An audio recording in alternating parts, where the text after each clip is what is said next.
Hi, so this is my personalized learning experience, part two. So it's about pro-social behavior, which is a type of behavior designed to help others. And some examples include helping, sharing, comforting, and cooperating. So my first learning goal is about pro-social strategies for teachers in the PETA 2 classroom. So I looked at teacher blogs, social media educator platforms, and articles. So for teacher blogs, I looked at Positive Action, Edutopia, and PBS. So in Positive Action, I saw many social activities and games for students. There is a team scavenger hunt where they learn to work together and communicate to find the specific items that they're looking for. And there's also a building game to work as a team to create only one building. So they have to talk to each other and communicate and cooperate to get the assignment done. On Edutopia, they had many strategies to encourage pro-social behavior. So it talked about teachers teaching empathy by modeling and role playing. So showing a situation with a student and the teacher models the empathy for the students to see how they should react in certain situations. And then it is also the teacher's job to provide students with compassionate language through self-taught questions. So to teach them how to talk to themselves and if they're going through something, how to deal with it and cooperate in that way. And then on PBS, it gave many ways to promote pro-social behavior. So it talked about creating really specific pro-social goals in the classroom as an entire class, and then provide feedback on reaching those goals. And then they can also make individual pro-social goals, and it's very important that the teacher provides specific feedback on how they are reaching those goals as well. And it's the teacher's job to use signals or visual cues to provide reminders of what to do in tough situations. So around the classroom, she can provide visual models of how to react in a situation or specific signals that the student knows how to respond in a situation where they don't know what to do. So the social media educator platforms I looked at were Amy's Adventures and the Autism Helper, and I looked on TikTok and Instagram. So on TikTok, like I said, I looked at Amy's Adventures, and she uses these behavior buddies. So if the student exemplifies all of the behaviors that are on the list, then they get to have the behavior buddy at their desk. And this helps students work together and have a positive attitude and do their best to be nice to other students. And then they get that kind of reward.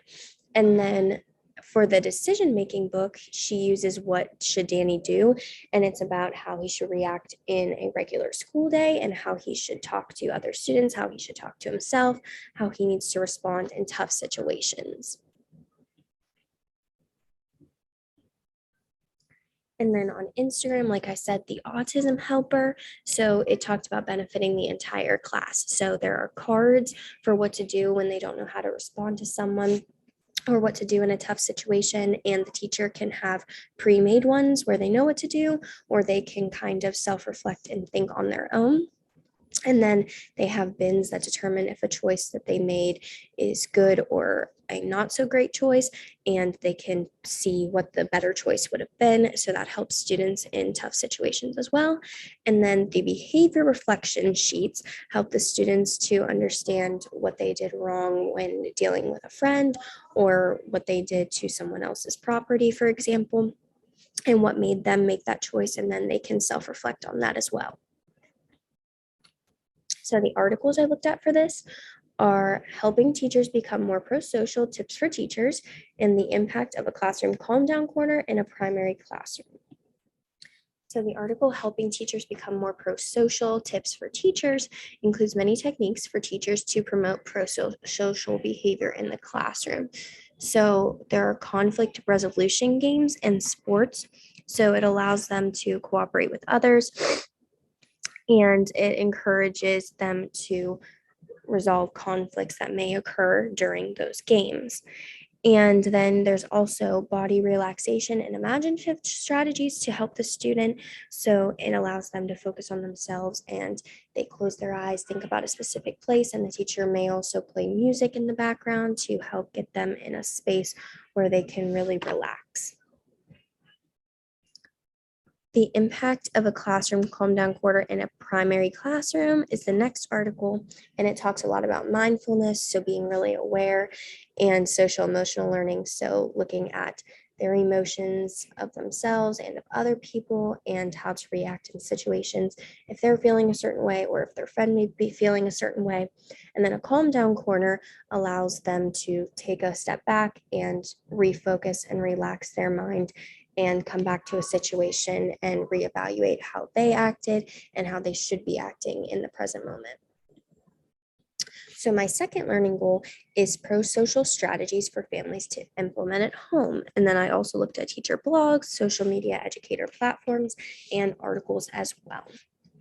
So for teacher blogs, I looked at Psych Central, Genius of Play, and Alternative Teaching.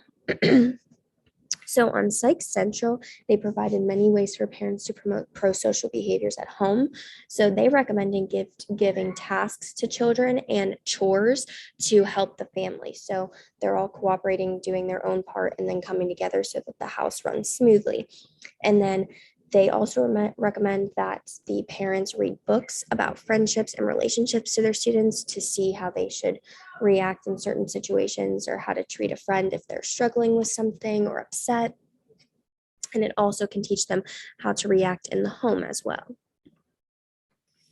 Genius of Play also provided many ways for parents to promote pro-social behaviors in the home. So they provided many play scenarios. One example was when they're playing, the mom can say, "Oh, my baby is sick and I need you to help me since you're the doctor." And then they can figure out how to help them and really encourage that compassion with other people. And then they really promote communication and expressing wants and needs for help. So making sure that they're able to tell their parents if they need something or express if they want something, and the parent needs to know how to properly respond. So this blog helps them as well. And the last one was alternative play. So this helps promote pro-social behavior through games at home.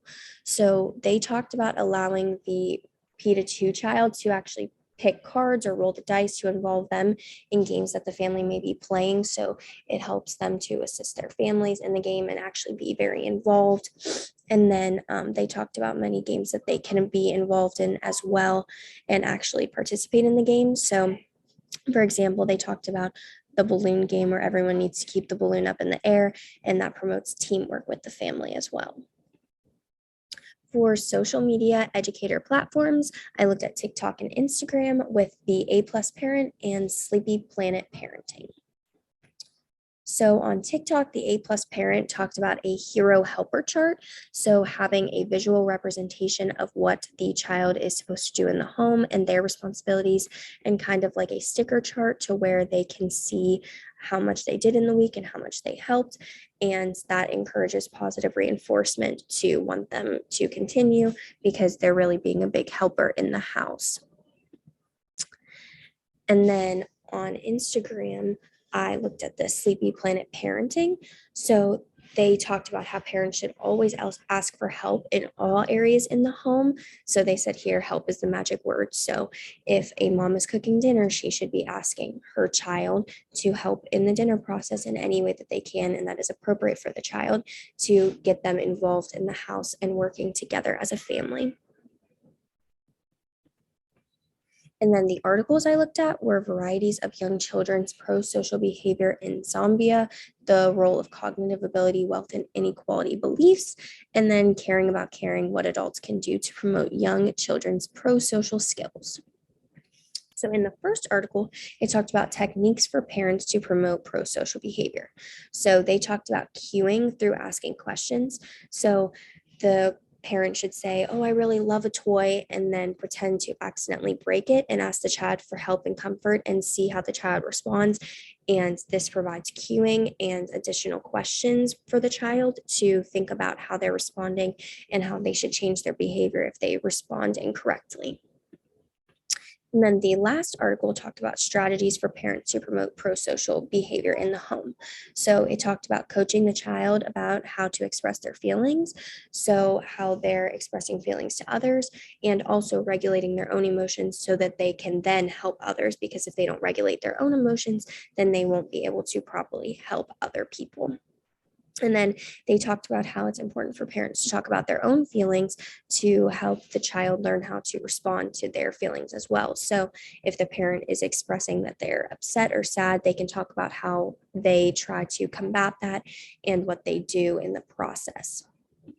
So these are all of my articles, teacher blogs, and social media educator platforms for my PLE Part 2 for my learning goals.